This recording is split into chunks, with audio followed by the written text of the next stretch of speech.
Мислам дека е одлична можноста да ги размениме мислењата, да продискутираме за тоа кои се проблемите со кои што се соочуваме, кои што се нормални и кои што на крајот на краиштата треба да најдеме решение за да може да ги отстраниме.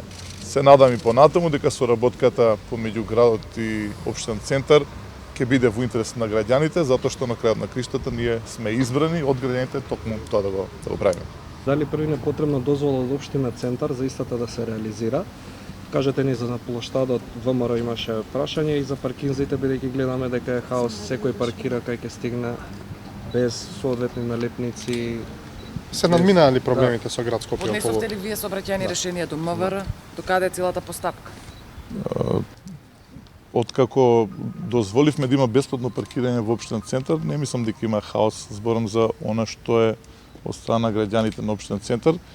Имаме сериозни несогласувања со јавното предпријатие, односно со градот Скопје за паркирањето и отворив таа тема сега и се надам дека ќе искористиме оваа средба да предискутираме отворено, затоа што при последната средба со началникот на град Скопје се договоривме да час поскоро го решиме ова прашање, затоа што не може да се третира различно јавното предпријатие кое што е единственото, кое што има општинен центар, а тоа е паркинг за општинен центар, а поинаков третман да добие од страна на надлежните институции паркингот на град Скопје. И ке тоа треба час поскоро се реши, затоа што јас докрај сакам да го реализирам она што го ветив и што го оставив, а тоа да има бесплатно паркирање за граѓаните на општинен центар.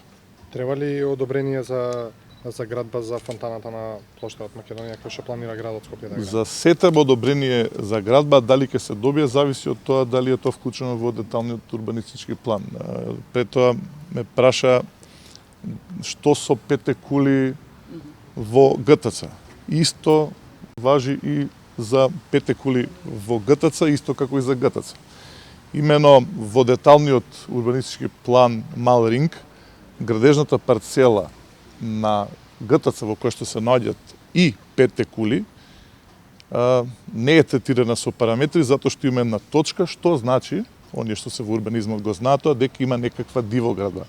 Оттаму ние не сме во можност да издадеме ниту извод, ниту да одобриме било каква градба, доградба и реконструкција. И тоа кажав и на една пресконференција. И оттаму сакам да потенцирам дека секоја интервенција на кулите и на ГТЦ ќе се третира како дивоградба и согласно тоа општинен центар ќе си ги преземе сите ингеренции што се во наша надлежност. За плоштадот на ВМРО градот распиша оглас. Вие велите дека тоа е ваша надлежност? Не, јас треба да видиме, нели се разбира што е ставено во деталниот урбанистички план, што не е ставено.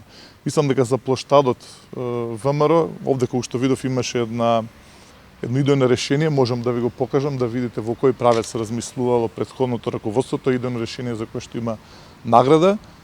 Меѓутоа, пак ќе кажам, ако е тоа во надлежност на општината, ние нема да дозволиме друг да го прави тоа, туку општинен центар ќе го третира плоштадот слобода во оној сегмент каде што тоа можеме да го направиме согласно деталниот урбанистички план. Се разбира, има многу работи со кои што не се согласувам, кои што се за жал според мене третирани од страна на претходното раководство во деталните урбанистички планови. Јас ќе направам се што можам, колку што можам напротив да ги спасам.